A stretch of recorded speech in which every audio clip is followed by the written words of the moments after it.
Bom galera, bom dia. Tô aqui com um videozinho novo para mostrar a vocês essa menina aqui, ó. Não sei se vocês vão conseguir visualizar legal. Isso é uma lagarta, né? Eu acho que ninguém tem dúvidas com relação a isso. E é uma lagarta de esfingídea, de uma mariposa. Vamos falar um pouquinho sobre ela, sobre as lagartas de uma forma geral. A primeira coisa, as pessoas têm um medo exagerado desses animais quando estão nessa fase aqui. Primeira coisa, claro, a gente tem que ter atenção, mas a primeira coisa que a gente tem que realmente se preocupar é se ela tem pelos ou não.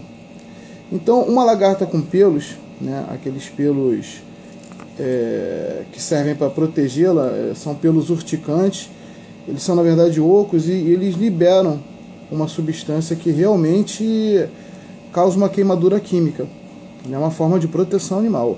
Lagartas assim, que são lisas, a gente não tem que se preocupar com nada. Tá certo? Eu vejo as pessoas tacarem álcool, jogarem álcool e tacarem fogo num animal desse, para quê? Até as que queimam, né? Basta a gente errar o caminho delas. Se a gente tem uma infestação em casa, aí requer um certo tratamento, tem criança, tudo bem. Mas se a gente está num ambiente em que não vai fazer tanta diferença, para que matar os animais e sobretudo de uma forma tão cruel, né?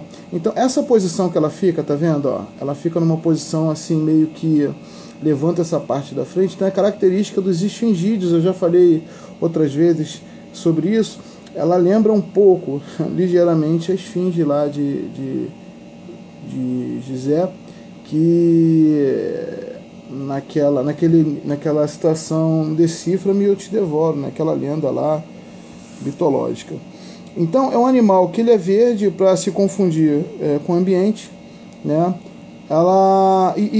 Uma coisa que a gente precisa entender, quem gosta ou quem quer passar a entender sobre isso, é o seguinte: esse é um animal imaturo, né? Você lembra da metamorfose? A gente tem a fase do ovo, o ovo eclode, vira lagarta, a lagarta ela vai se alimentando, ela come várias vezes o seu próprio peso, às vezes de forma diária, e vai crescendo, vai sofrendo as mudas e vai crescendo, até chegar um momento que ela para de crescer, e cada espécie tem a sua característica e ela passa a se transformar e ela fica imóvel na fase que a gente chama de crisálida, e depois de um tempo, que pode variar de algumas semanas até anos, dependendo da espécie, ela se transforma no animal adulto que a gente chama de imago, né, a mariposa. Então, esses três primeiros pares de pata, que vocês podem ver aqui, eles são diferentes desses daqui que estão presos no galho. Esses três pares de patas são as patas reais, que vai dar origem às patas do inseto. Já essas outras patas aqui, elas são patas musculares, elas têm um sistema de prênsil, né, que segura no substrato, e ela tem uma função de locomoção, claro, mas muito mais de fixação, tá certo? E elas não são patas que elas vão desaparecer depois do processo de metamorfose. Então, outra característica da esfingídea, que eu acho que eu já citei em algum momento, é no último segmento da lagarta, ela tem um espinho, uma haste ou qualquer outra coisa. Não sei se o vídeo tá bom, mas ela tem esse espinho aqui, ó. Então toda esfingídea, toda mariposa esfingídea, quem quiser depois pesquisar sobre isso, ela vai ter alguma estrutura aqui no final, tá certo? Eu tirei o ramo com a lagarta para trazer para cá para fazer o vídeo. Vou colocá-la de volta, que esse animal não tem culpa de ter nascido assim, a gente também não tem culpa de ter nascido humano, e não faz mal nenhum. Ele faz parte de uma cadeia, né? Onde ele preda e é predado, e essa cadeia tende ao equilíbrio se não tiver interferência externa, como nós humanos sempre interferimos, né? Isso é bastante prejudicial. Eu vejo histórias de extermínio, né? Por exemplo, temos que exterminar o mosquito da dengue, o Aedes aegypti, né? Temos que exterminar a praga da soja. Não é exterminar. A gente não tem que deletar espécies. As espécies, elas existem e precisam continuar existindo. Tá certo? A gente tem que ter um controle, porque o que acontece, e isso é bom que a gente entenda, a soja, por exemplo, vamos falar da soja. A soja era uma planta que existia numa floresta qualquer, ela é endêmica de algum lugar, não sei agora de cabeça. Mas ela era endêmica de algum lugar e ela estava lá. Então ela existia. Essa planta, ela tem naturalmente os seus inimigos, né, que são os inimigos naturais. Então tem lá a lagarta que rói a folha dela, deve ter fungo lá nas raízes, né? Você deve ter brocas de madeira, ela tem vários inimigos naturais, mas que numa forma natural, na natureza, deixando a própria natureza fazer os seus ajustes, tudo acontece. A planta não morre, a lagarta vira borboleta, a borboleta poliniza as flores e lá vai tudo normal.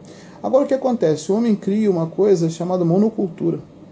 Pegou, alguns poucos anos atrás, essa planta da natureza e pega hectares e hectares e trata ela sozinha, né? E não quer que a população de lagartas, de predadores, de inimigos naturais dessa planta cresça. Isso é impossível, né? E aí, para se fazer um controle desses inimigos, aí o homem criou os defensivos agrícolas, né, os inseticidas e tal. Só que isso desregula o solo, isso mexe na composição química da planta, você cria um desequilíbrio natural naquele ambiente. Então, tudo é culpa do homem, não tem que exterminar nada, sabe? Se hoje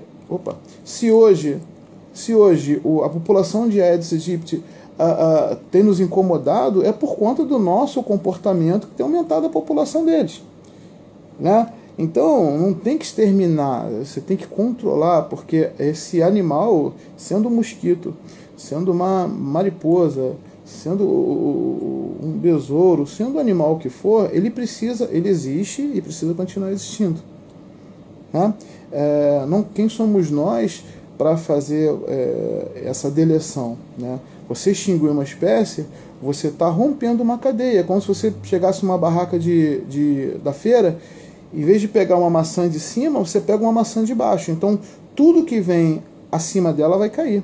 Se você deletar uma espécie dessa aqui, para o seu bem-querer, né, você vai estar interferindo na espécie que parasita ela, você vai estar aumentando a população da planta hospedeira, você vai estar diminuindo a polinização que a mariposa adulta provavelmente poliniza, que as esfingídeas são grandes polinizadoras, né? Elas são até confundidas com beija-flores e tudo mais.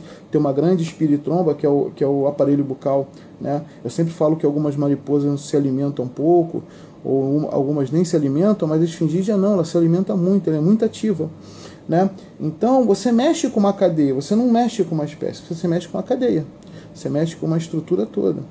Tá certo, gente?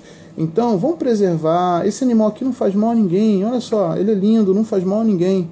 Mesmo que vocês estejam agora entortando o nariz, falando assim, o que tem de bonito aí? Tá? Tudo bem, é uma questão de gosto. Mas, ao se deparar com um animal desse, deixa ele seguir o caminho dele. Ele quer o que vocês querem, o que eu quero, né? Eles querem continuar existindo. Tá certo? Eu espero aí que esse vídeo tenha contribuído de alguma forma aí para vocês compreenderem um pouquinho mais sobre a biologia do animal, a forma que eles estão, dos insetos, a forma que eles estão inseridos, né, nessa cadeia. E vamos respeitar, né? A gente não pode esquecer que a gente também faz parte desse equilíbrio, ou deveríamos fazer parte desse equilíbrio.